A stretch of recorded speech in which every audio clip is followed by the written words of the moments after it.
Hello, ladies, gentlemen, non-binaries, and everybody else under the rainbow of our wonderful community. How are you doing? Today, we are back nearing the end of Sexy Spicy September. I know, it's sad. It really is. It's been a lot of work, but I'm still really sad. However, we're still not done. There's still some games, and I think I've left some of the spiciest ones by accident for last. So if you guys want to check out all the other videos I've done this month, as well as check out my Twitch channel where we will be doing the last day of Sexy Spicy September over on Twitch, go ahead and check out the description box below because that's where all that information is.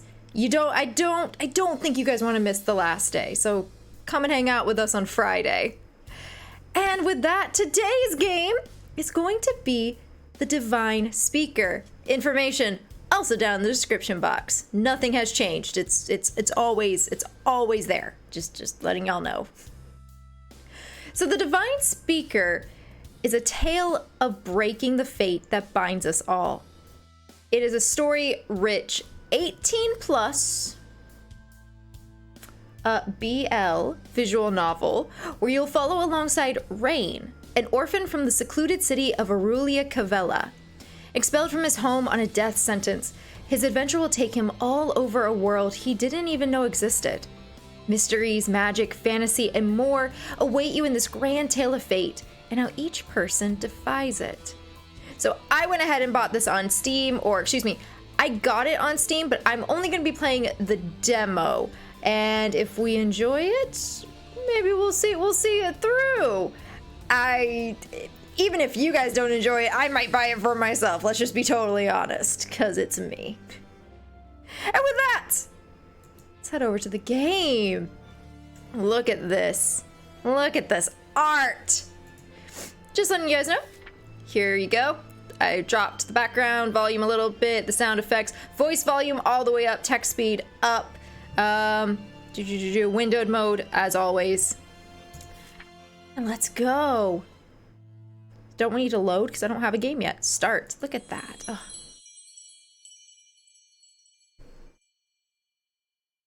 Welcome to the extended demo. Where would you like to start? The beginning. Show me the story from the beginning. Jump to the end of the original demo. From the beginning, please, because I have not touched this game before. The birth of a child heralds many things. Change, adaptation, confusion. But most importantly... Oh, I gotta click, sorry. The judgment. A newly born child's first destination isn't its mother's arms, but the embrace of another. The Divine Speaker. The person tasked with determining a child's destiny from the day they are born till the day they die. Wow, imagine being born and being thrown into some random stranger's hands and being told, ah, yes, you will be a farmer for the rest of your life. You shall be a lawyer. Okay, now I give you to mom. Like, what? This destiny is determined by lottery.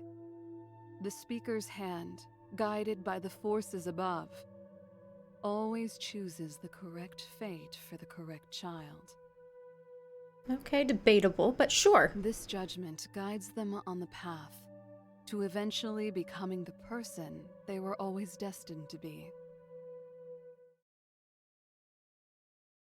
Let's say they make a mistake, though. Let's just say they make a mistake. Rain, could we pretty please go play outside?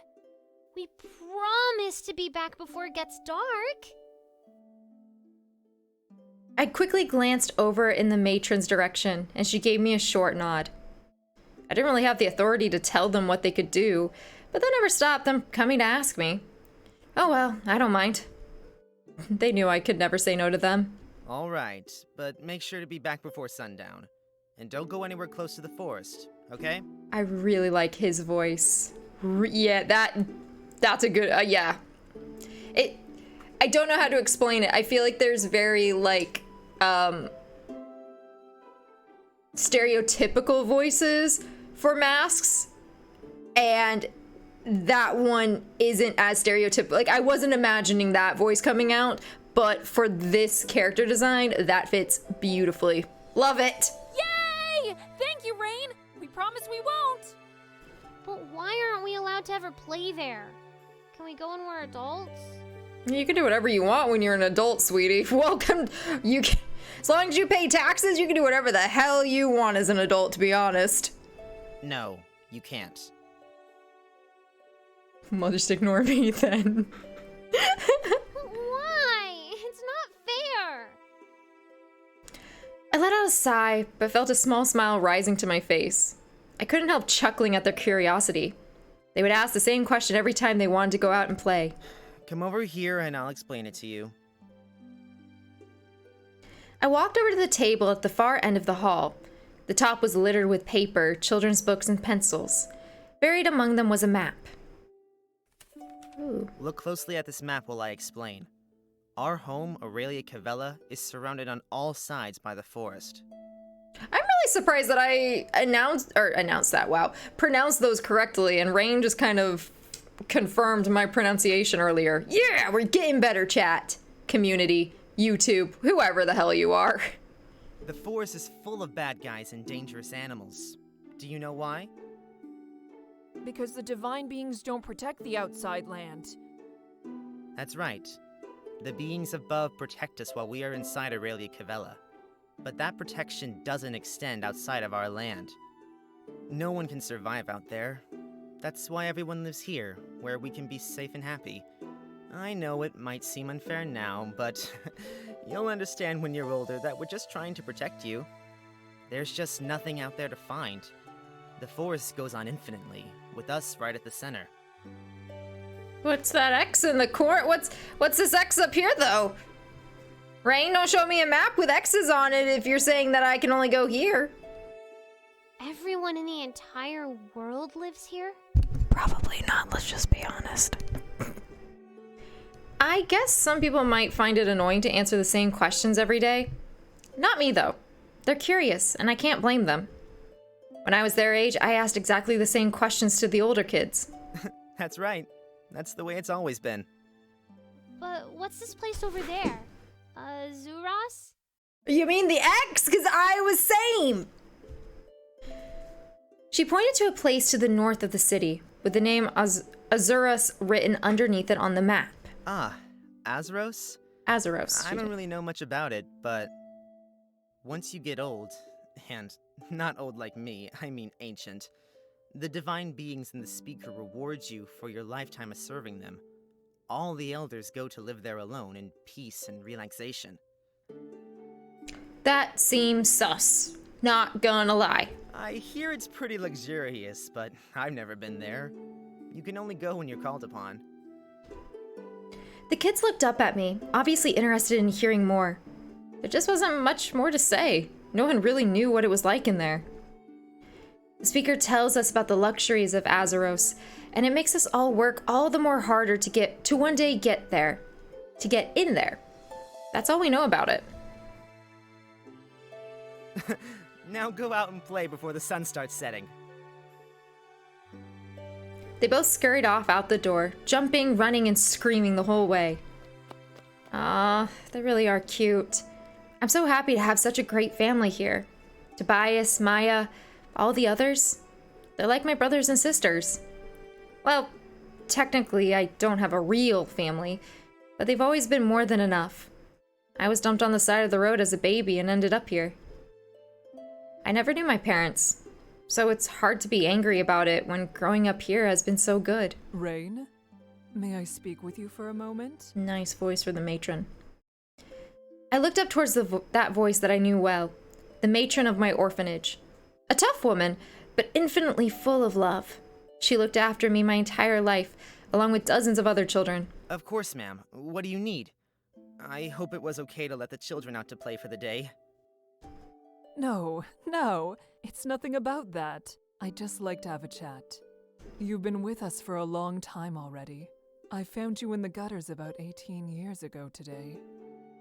I love that whenever it's like an orphanage or, you know, someone who doesn't have parents and you get quote unquote like adopted or put into an orphanage, there's always that line of you're 18 or you're however old because I found you that many years ago. Like, it's in every game.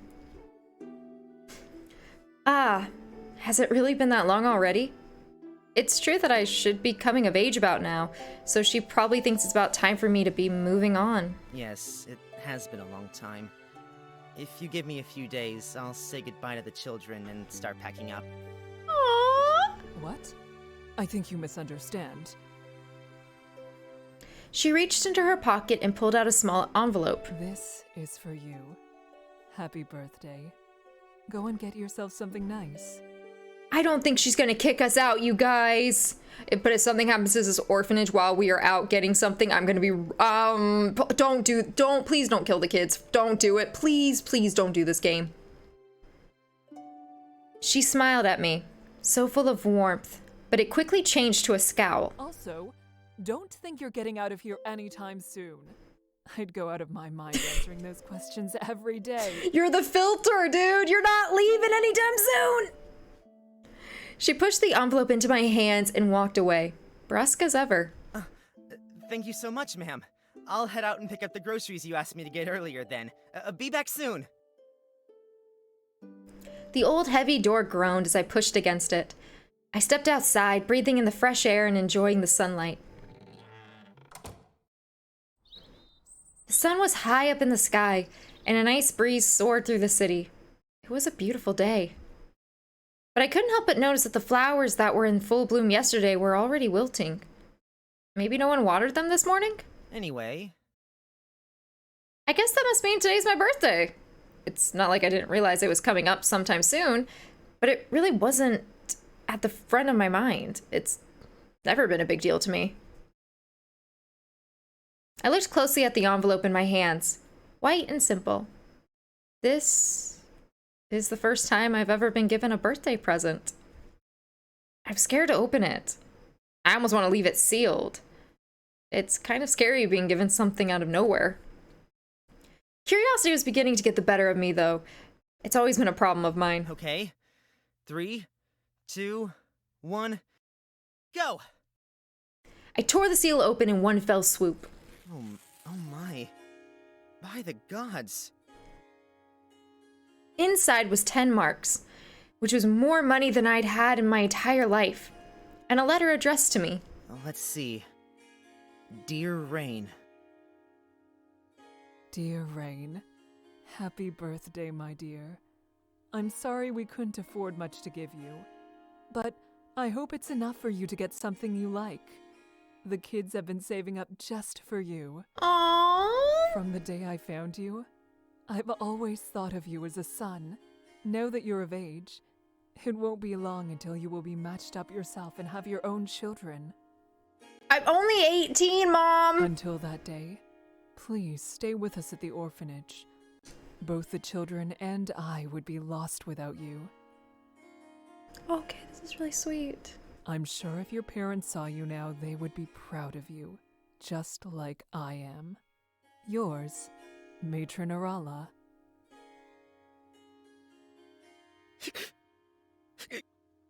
I couldn't stop myself. My eyes welled up instantly and overflowed all over the letter. Thank you. They saved all this just for me. I can't let them down. I'll go buy something amazing to share with them. With determination, I started on my way to the marketplace, envelope and money buried in my clothing. The markets were just past the town square, on the west side of the Aurelia Cavella. The town square was where new children came for their judgments, and where the speaker made his proclamations. The beings above sing praise for the contributions you have given to our humble home. So, question, was I deserted on the side of the road by any chance because I was destined to become the next divine speaker? Or was I, was I given a role and my parents knew, or was I just, thrown out very early on? I need to know these things. Likewise, they implore you to continue giving your lives over to them, for they provide you with protection from the evils lurking inside the forest. This is so freaking sus. Huh. Looks like the Divine Speaker is declaring something right now. Golden eyes, though, are really cool.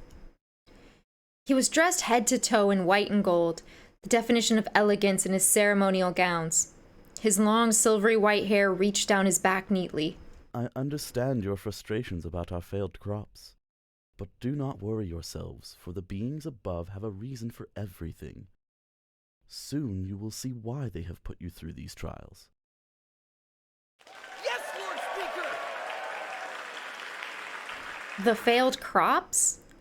I think I heard a little about the situation from the matron.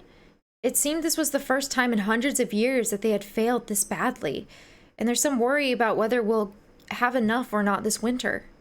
Yes, Lord Speaker. Before I knew it, I was already in the crowd, chanting along with the other residents. The eloquent and beautiful way he spoke was almost hypnotizing. The most highly respected person in all of Aurelia Cavella, second only to the gods. Just being in his presence was amazing. The whole time he spoke, the crowd stood mesmerized.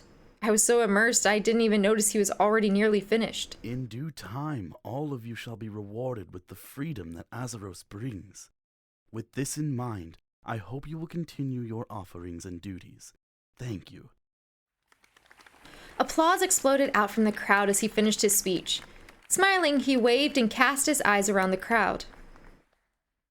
I waved and cheered along with the crowd before his eyes met mine. Almost instantly, a shock ran through my body. Oh, wait, are my eyes golden? Like, what? The shock changed to heat, and the heat changed to burning. Before I knew it, I crumpled to the ground, gasping for air, but it felt like my lungs were on fire. Every breath burnt my insides even more. Everyone around was watching me, but worst of all were his eyes. The speakers. I could still feel his eyes boring into me, as if he could see everything, even secrets you kept in the deepest parts of your soul. I have to escape them now.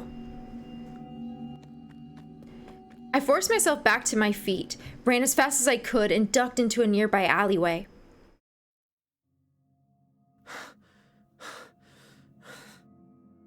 I could feel the world around me getting darker, blurrier. I fell to the ground in a fetal position, sobbing. Abruptly, the pain started to move. It concentrated itself into my left arm with the force of all my previous pain put together. Anyone, please. I shuddered, clutching my arm and enduring the scalding pain before my vision went black. Someone's gonna take my letter and my money, and I'm gonna be more upset about the letter. Protect. Awaken. Destiny. Judgment.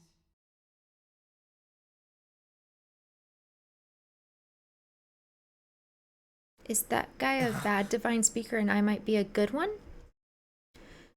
I blinked a few times, trying to work out where I was. The darkness that surrounded my vision wore off slowly as I sat up. That's right. I was in the town square, listening to the speaker, and then... Wait, did I collapse here? I quickly checked over my body. The pain was completely gone. Huh? What? What is this? When I looked closer, I noticed something that hadn't been there before. Some kind of strange markings were running down my arm. It's not a language I'd ever seen before. My first instinct was to try and scratch them off, but it was like it was branded onto my skin. It wasn't going anywhere. I have to get back to the orphanage. They won't know where I am. When I left, the sun was still high in the sky, but now it's already night. How long have I been out? I stood up slowly, holding onto the wall for balance. Ugh. The burning sensation was gone, and all I was left with was a sore body. Must be from collapsing onto the ground. Where am I? I guess I'll head back the way I came. Through the thick darkness, I followed the alleyway back the way I came, desperate for all of this to be a dream. I just want to say I love the panning pictures and things like that, because when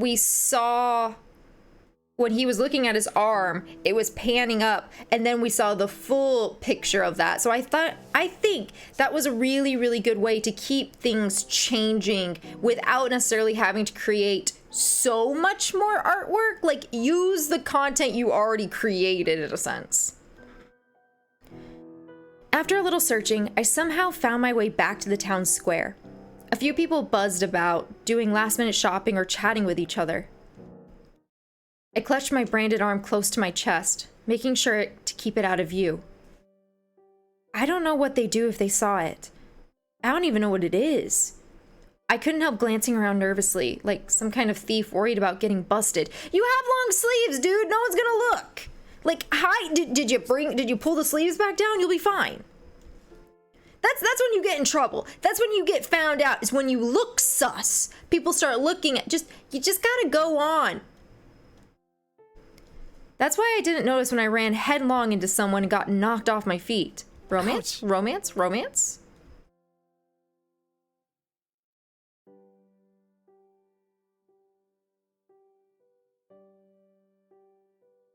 Is everyone else seeing what I'm seeing? I'm just abs. And we are not mad. I looked up at the person standing over me. Oh God, I love the eyes to the hair color. He was a tall, lean man, probably in his 20s, with dark red hair that reached down his back and a serious look on his face. I'm so sorry. He stood there for a moment, just watching me. His gaze made me nervous. It was like a snake sizing up its prey. That's when I noticed it wasn't me he was staring at, but my arm. Did you not pull down your sleeve, Rain? Baby boy, we're gonna have a talk. I instinctively clutched my arm to my chest. Is this where you usually spend your time bumping into people, or do you have a few favorite spots? After playing so many otomes, I'm trying to, pinpoint voice actors. He's smiling though. What? No. I don't usually bump. Ah, I guess this is a privilege then. I feel lucky. Okay, wait. Are you being sarcastic or are you being flirty? My mouth just kind of hung open. What's this guy's problem? I don't think I've ever met someone so rude. I'm very sorry for running into you. I was just trying to get home quickly, too. To hide whatever that is on your arm? Again, all I could do was look at him in shock. We stared at each other for a moment before he held his hand out to me. Let me help you up. If you stay down there long enough, people will start to think you're part of the scenery. I like how they made him look so serious, but he's might actually be kind of a little slightly sweet. Oh! Oh!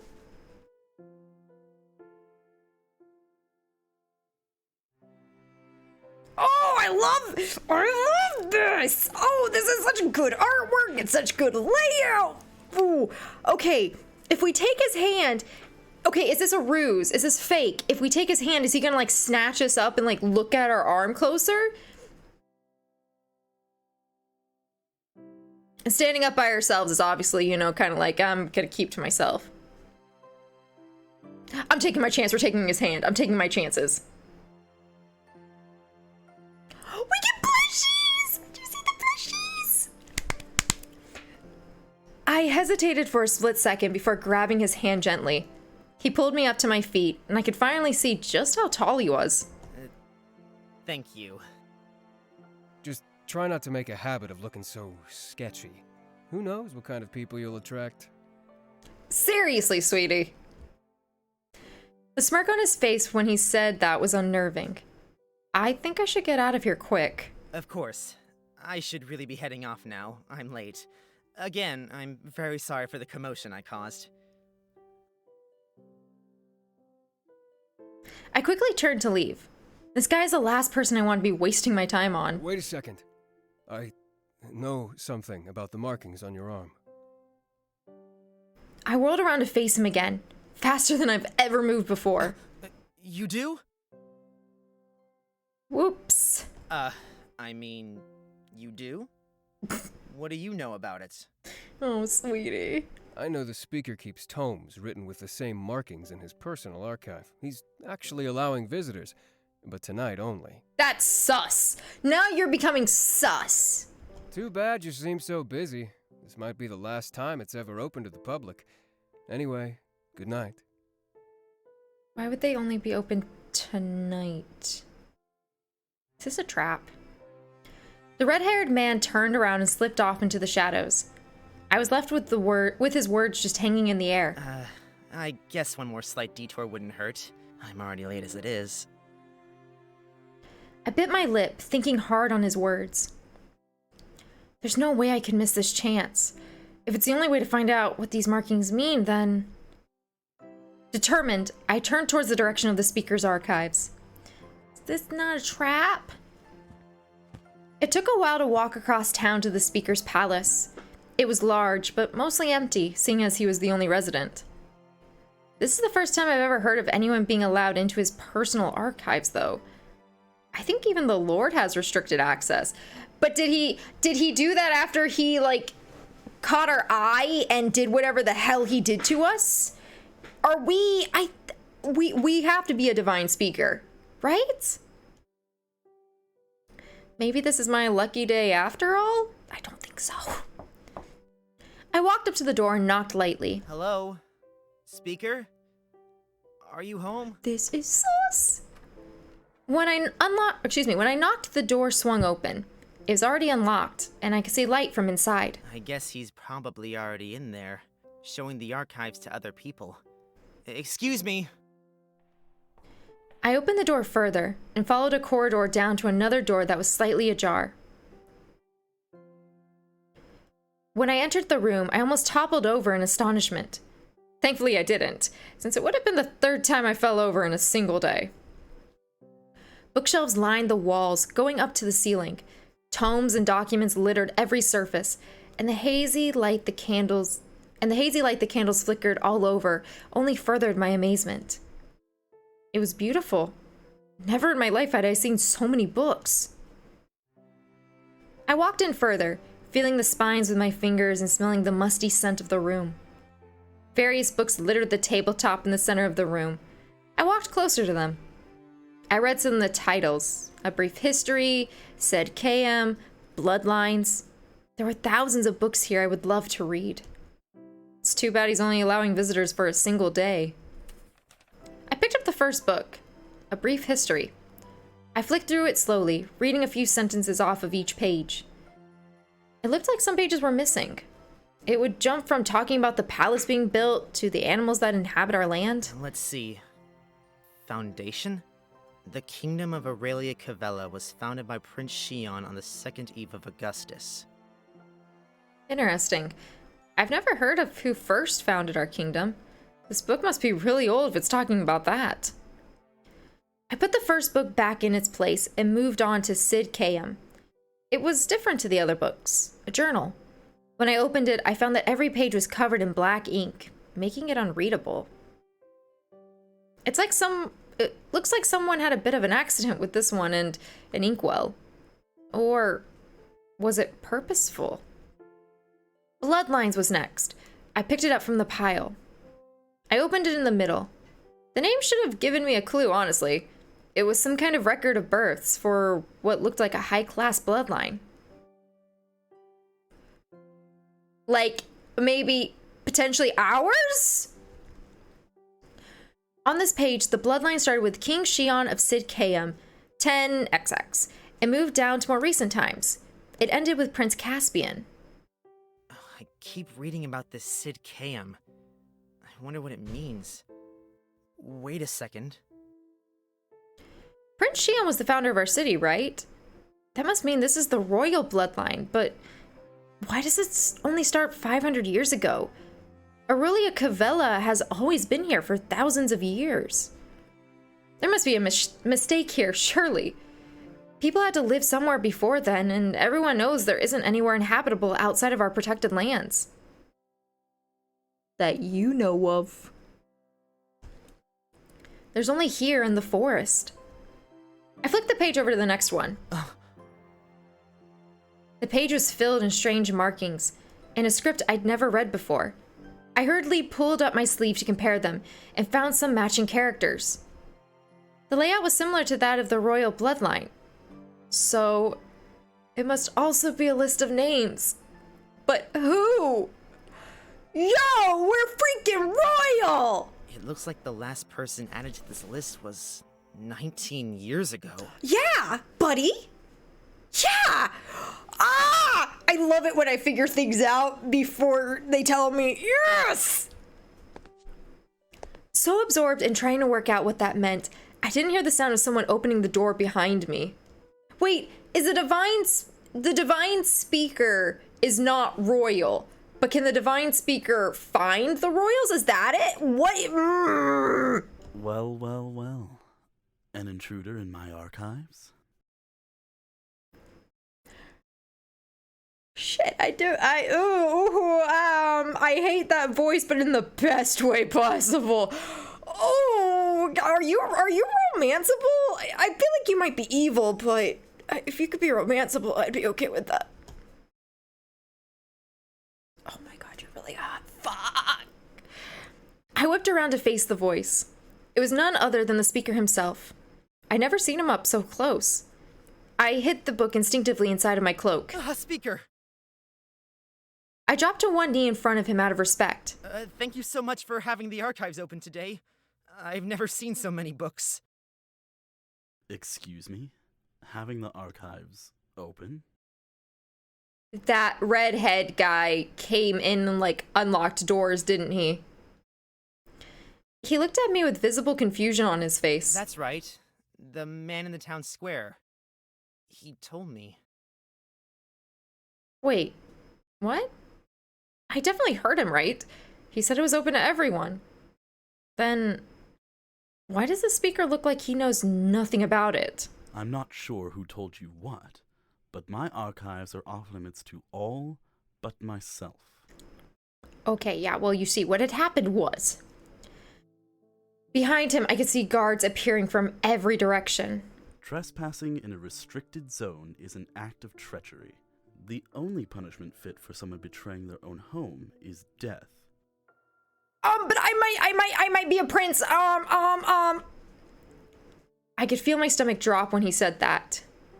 Death. Death? I've never heard of anyone sentenced to death. No, this is all wrong. No, wait, but please, I'm not betraying. I just wanted to read. I don't know what your intentions were coming here, but I must act in the best interest of both our residents and the gods. Guards, take him. Now wait there just a minute, Speaker. I could see someone pushing through all the guards, making their way to the front of the crowd. It was our lord who works with the speaker to uphold our lands. We're not equipped to suddenly have a public execution, Sir Speaker.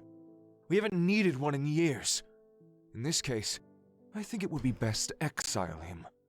Being out there in the forest is a death sentence anyway. No, I just want to go back to the orphanage, please. My heart dropped even further. I thought he had come to my rescue, but what he was suggesting was worse than death. No one in my lifetime had ever been exiled. The things you would endure out there would be much nastier than the quick hanging you would get here. Please, I didn't mean... Silence. He stood in front of me, his icy eyes digging into my soul. I couldn't help but think about earlier, in the town square when our eyes met. I flinched away from his gaze. Perhaps you're right. Why dirty our own land with the blood of a criminal when we can let nature take care of it for us? Guards, take his arms. I'll escort him to the forest's edge. My heart is sinking right now. Even though it's like part of the story, it still hurts. Both my arms were seized by the burly guards. There was no hope of escaping. All I could do was follow behind the speaker, being pushed from behind the entire way. I hung my head in shame as I was paraded through the town. I could see faces peering at me from windows everywhere I went. All I could do was look down at the ground. Who could blame them? I would watch too. Release him. You may go. I will handle this from here. The two guards saluted before marching off back into town. Once we couldn't see their backs anymore, he spoke. I don't know why you would do what you did. Nevertheless, you must now live with the consequences. You know what? For a divine speaker, you are really freaking stupid. This might seem unfair. It would be best for you to learn just how unfair this world can be, though. I looked up into his face. I couldn't tell what he was thinking at all, but I was mesmerized. He reached out and lightly caressed my chin with his fingertips. Up close, his long eyelashes trembled in the wind, and he looked almost ethereal, like he himself was one of the beings above. You look just like your father did. He knows! Oh, he knows! Oh, what did you do? What? What did you do? Oh! Wait, if you know it's... Are the divine speakers trying to get rid of, like, the royal family or something?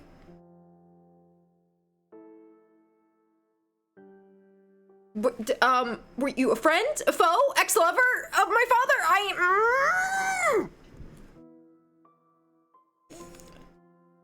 At that, he released my face and turned to leave. Run. Run and don't look back. Just like he did. Ex-lover? His back slowly disappeared into town.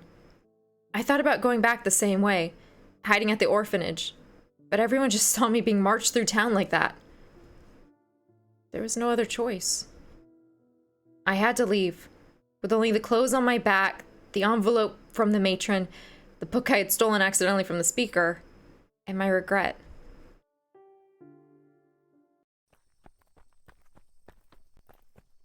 I ran. I ran like I'd never ran before. It felt like my heart would burst out of my chest at any second, and my lungs burnt with every breath. Muscles I didn't even know I had ached. Even when I thought I couldn't go any further, I kept running. When I finally collapsed, all I could see was trees and darkness in all directions. I was completely lost. I laid down on my back and caught my breath. What can I do now? I've lost everything. No home to return to, no family. What will everyone at the orphanage think when they find out? Why are you not questioning the fact that the divine speaker knew your father? Why are you... dude! And that he ran, so your father might still be out there somewhere. Why are you not questioning these things, sweetie? Will they be disappointed? Angry? Will they think I've abandoned them? Betrayed them? A million thoughts ran through my head all at once. I took a deep breath of the fresh forest air and calmed my thoughts. It was only then when I realized the situation I was in.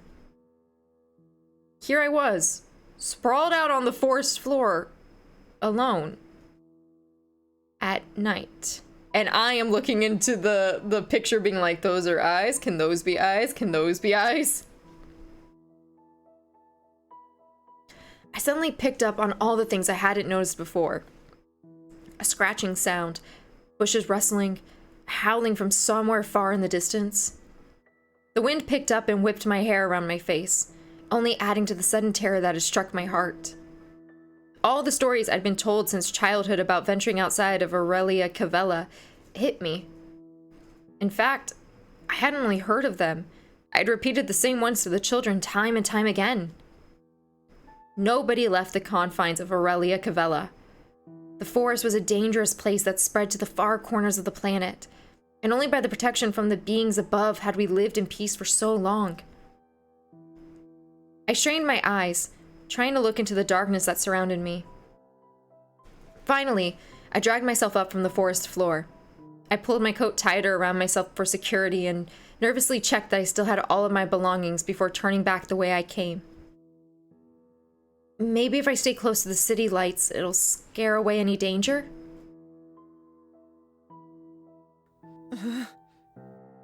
It was this way, right? Or this way? No matter which direction I turned to face, the trees looked the same, and from every angle I could hear strange noises. Come on. Which way? Which way? I whipped my head from left to right before dropping my head into my hands. I unconsciously let out a sigh. It's hopeless. Once again, I was surrounded by the sounds of the forest and the feeling of the unknown. Who knew it would be this scary? An eerie feeling gripped my heart. I could feel eyes on me. No. I must be imagining it. Suddenly it was quiet. All I could hear was my own heartbeat, quickening by the second. I had to get out of there. With no sense of direction, I just ran. Ran until I couldn't run anymore.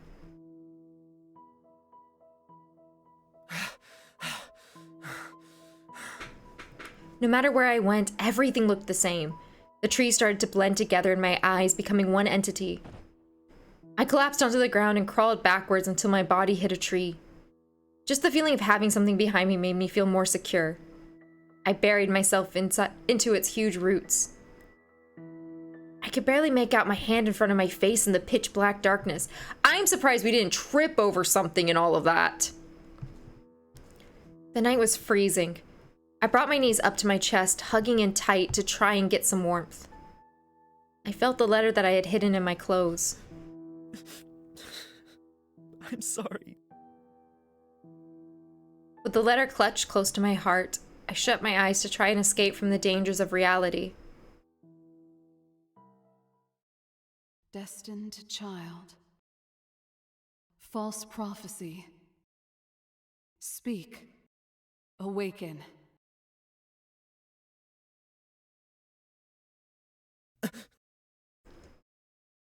I awoke with a start. What was with that dream? I feel like that's not the first time either. Everything felt kind of hazy, and I could barely recall what it was about. I uncurled my body from the forest floor and started to take notice of my surroundings. Rays of bright light shone between tree branches, bringing a slight warmth to my face. It felt nice after the cold wind from last night. The air felt crisp, which must be a sign it's still early. What?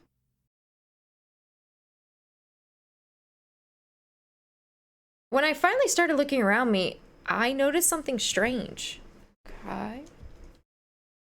I was surrounded by beautiful flowers, kinds I'd never seen before.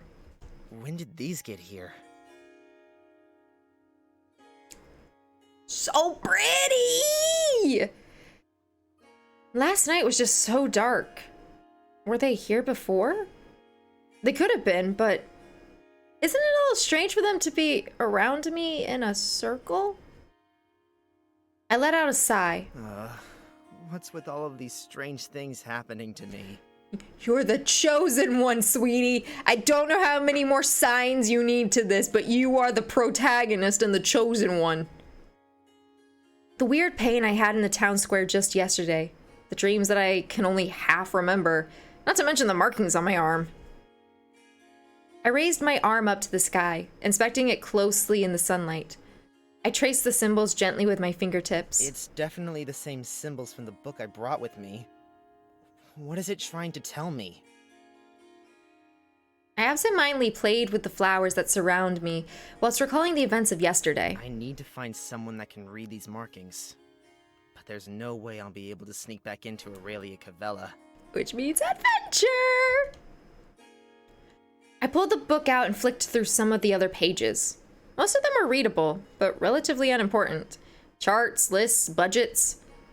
These 2 pages, the royal bloodline, and the one that matched my markings, written in an unknown language. I looked back at the family tree. Everyone knows the monarchy unexpectedly ended around 20 years ago, but the reasons why weren't widely known or disclosed. Why did Dad run, guys? Guys! I checked over the names again. King Shion of Sid Kayum. What is the Sid Kayum? Why does the bloodline only start 500 years ago? I'm trying to connect dots. I'm trying to connect more dots, but I can't. And then Prince Caspian, the final name, 37 years ago. Under it, a signature barely legible. Lucius. He could still be alive. He might be able to tell me what this marking means. If only I knew where he was. I feel like you need to look in a mirror and you would see him. But that is just my guess. I suddenly realized just how hungry I was. I guess the last time I ate any food was yesterday. I tried to swallow, but my throat felt all dry and scratchy. I'm seriously thirsty. I searched my pockets, but I didn't have anything to eat with me. Finally, I got up and stretched my shoulders out. I'd give anything to sleep on a bed instead of the ground again. First task today. Find water. Easier said than done, of course. I glanced at the trees around me, but I had no clue which way I came from last night. I'll just have to pick a direction and hope for the best. Decision time! I brushed the dirt off of my clothes and started my hike to find water. Oh no, you're not gonna give me that decision? Right or left? By now the sun was out high above, shining brightly. It warmed my chill body and calmed my mind. Compared to last night, the forest wasn't even half as terrifying. Sunlight filtered through the green leaves above, leaving interesting patterns all over the ground. Moss grew over the moist tree trunks and roots, making everything look fuzzy and warm. I could hear the faint tweeting of birds up in the canopy. Wait a second! I'm still on the fact that the divine speaker knew our dad and said that we looked just like him. Why is he not questioning that? Even if let's say we're not the prince. Let's say he never makes that connection. Let's say that's not even a thing. Why would you not pick up on and be like, "Oh shit, you knew my dad." We're not thinking about that whatsoever. He's focused on the arm markings, but we're nothing about our bio parents. What? Instead of scary, it was actually kind of beautiful. The only sound I could hear was my own breathing and twigs breaking under my boots. It was peaceful, even serene when the sun was up. Without noticing, I was slowing my pace, taking in the scenery and enjoying the atmosphere. Everything that happened last night felt like a dream. We're still not gonna think about it. Dang it! Wildflowers littered the ground where I was walking, so I tried to avoid stepping on them. I leant down and leant down and picked one to bring with me. I kept walking at my own pace like this for a while, before I was hit with a foul stench that quickly overpowered the fresh smell of the flower in my hand. It was kind of like off meat mixed with something sickeningly sweet. I kept walking and it kept getting stronger. What is that? In the distance, I could see some kind of cloth jutting out from under the brush. The closer I got, the more overpowering the smell was. It looked like some kind of knapsack. Oh, this is not going to be good. Could there be food in there? Water? Something I could use out here? I tried to pull it out from under the bushes, but it must have been stuck in the branches. I grabbed on with both of my hands and gave it one big pull. Oh! Ooh, gross. It came out easily when I used all of my weight, but I pulled so hard I fell backwards onto my butt. The smell was suddenly so sickening that I couldn't help but gag. When I looked down at my lap, the knapsack sat between my legs and I could feel something wet touching my leg. I reached down to grab it. whatever it was stone cold and slightly damp. What is that? I held my breath, but the stench completely overwhelmed my senses. 3, 2, 1. Slowly, I wrapped my hand around it, and with a final surge of courage, pulled it into view. No. I could feel all the blood instantly drain from my face. I threw it as far as I could, but I could still see it poking out from the bushes. I scrambled away as fast as possible, trying to put some distance between myself and that thing. No. It's a body, right? This isn't I turned away quickly and my stomach lurched.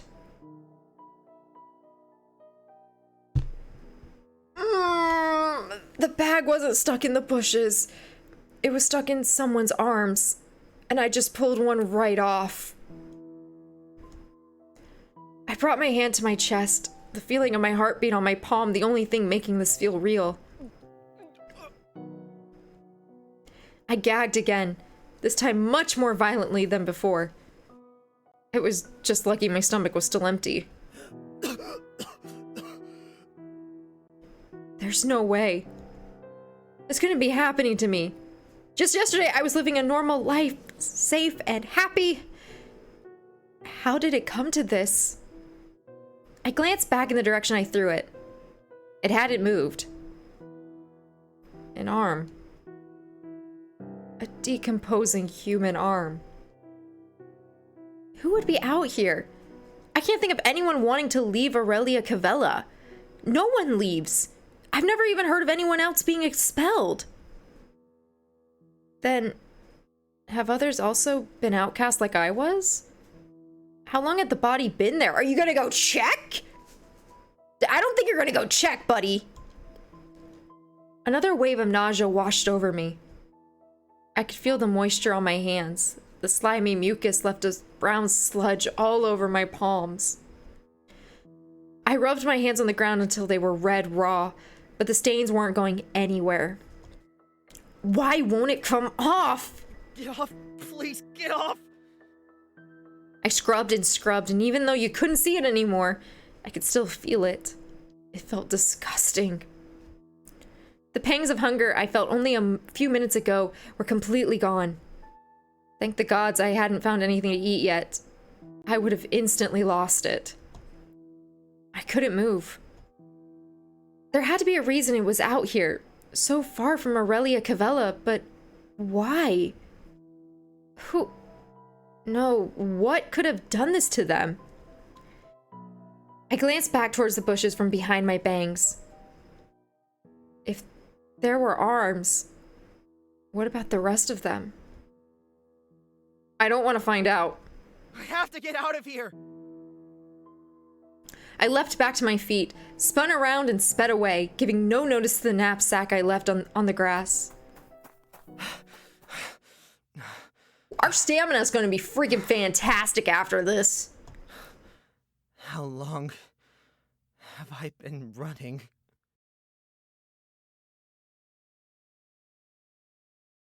I could still feel it. When I looked down at my hands, there was nothing, but I could still feel it. No matter where I looked, I felt like it was still there, almost watching me. The sound it made when I ripped the bag from the bushes, it echoed through my mind. Wait, what's that? Yo, we found water! Is that water? I could definitely hear a faint trickling nearby. I quickened my pace and burst out from the trees in a flurry of leaves. Water! Yes. I was met with a river. On both sides, the banks were littered with a colorful array of trash, clothing, and various odds and ends. I barely noticed, though. All that mattered is that I could get clean and drink. Without any thought, I kicked off my clothes and stripped down to my underwear as I ran towards the water's edge. I launched myself from the bank directly into the river. Who cares about wet underwear? The shallow water came up to my waist. I really hope this is okay to show on YouTube. I don't even know. There's a person back there. Anyone else see the person just show up suddenly? It was cool and refreshing against my sweaty skin. Finally, water. I kept scrubbing at my arms, hands, and legs until they were red raw. It felt like I was rubbing away the memories from earlier. Once I was satisfied with that, I moved on to my hair. The sweat and grease from yesterday was already building up. That feels better already. My head instantly whipped up towards the opposite bank. You're cute. Still like red hair more, though. Okay, also I like red hair, because I can't have two shy boys. It's not gonna happen. On the opposite bank stood a young blue-haired boy with a completely dumbfounded look on his face. His arms were full of a multitude of items. Before I could open my mouth, he turned and ran. Wait! I bolted back from my clothes and took off in the same direction I last saw the boy. Could you, just chasing him in my underwear. As I ran, I could still hear the distinct sounds of leaves and sticks crunching in front of me. At least that means he's not far. The ground here looked like it had been used all the time. It formed what almost could be called a path. He must come this way a lot. Are we gonna find a new town? Between the trees, I caught a brief glimpse of his blue locks. Soon, more of his figure came into view as I gained on him. Hey, wait, please! He obviously wasn't going to wait. He was close enough now that I could almost touch him. I reached out to grab him, but only managed to brush my fingertips against his back. This might be my only chance. I can't risk him getting away. With the last of my energy, I leapt towards him. Got you! This doesn't look necessarily good. I said wait! I tackled the boy to the ground and held him there, my arms either side of his head. My lungs burnt from the chase. The boy below me looked terrified. His body was shaking underneath mine. I'm not going to hurt you. Really, dude? I just want to talk. He suddenly turned bright red. He wasn't looking at my face, though. Buddy, same, because we're in our underwear. When I followed his gaze, he was looking somewhere lower. Then I realized I hadn't gotten dressed yet. I didn't. I mean...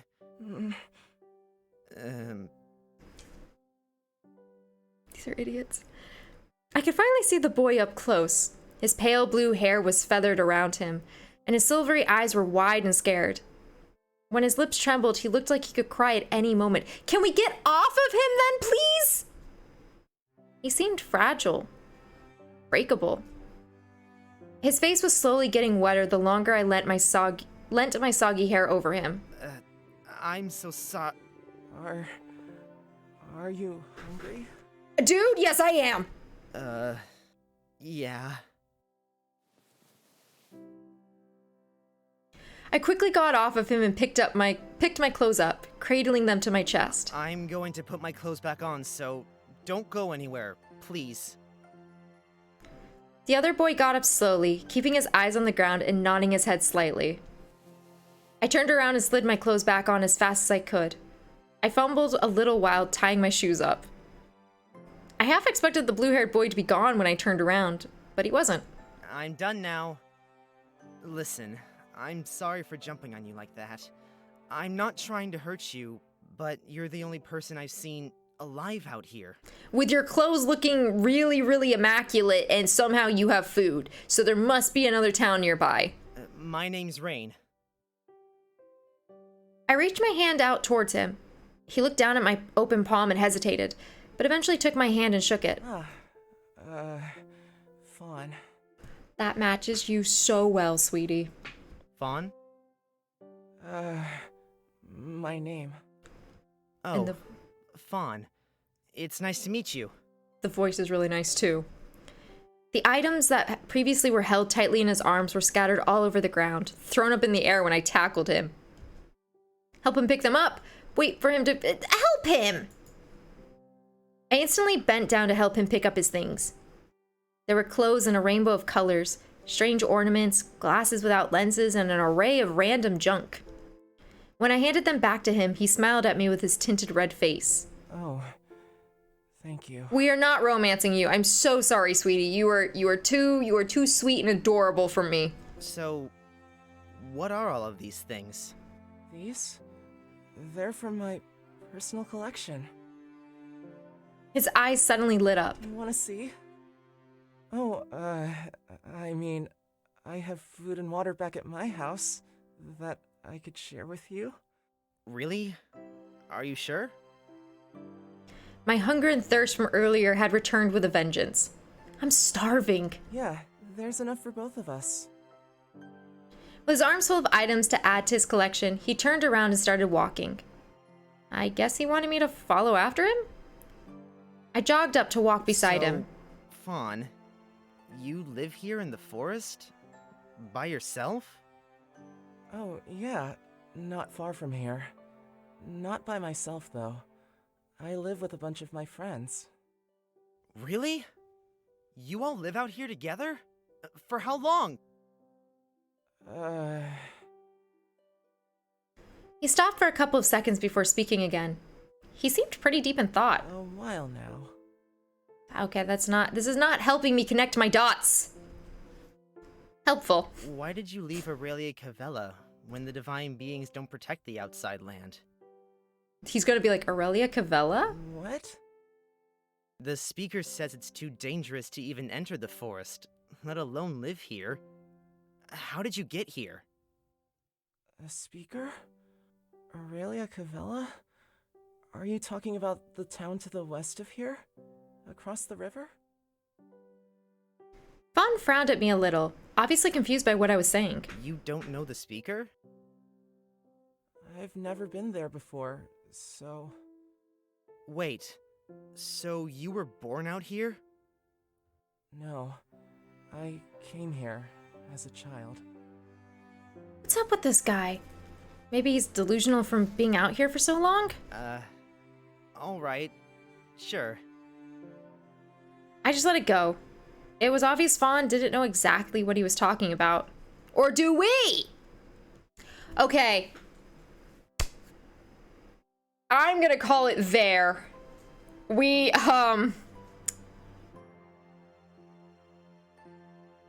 It's a quick save, but can I want to save. Will you let me save? Yes, I can. Save the game. And we're gonna return back to the title.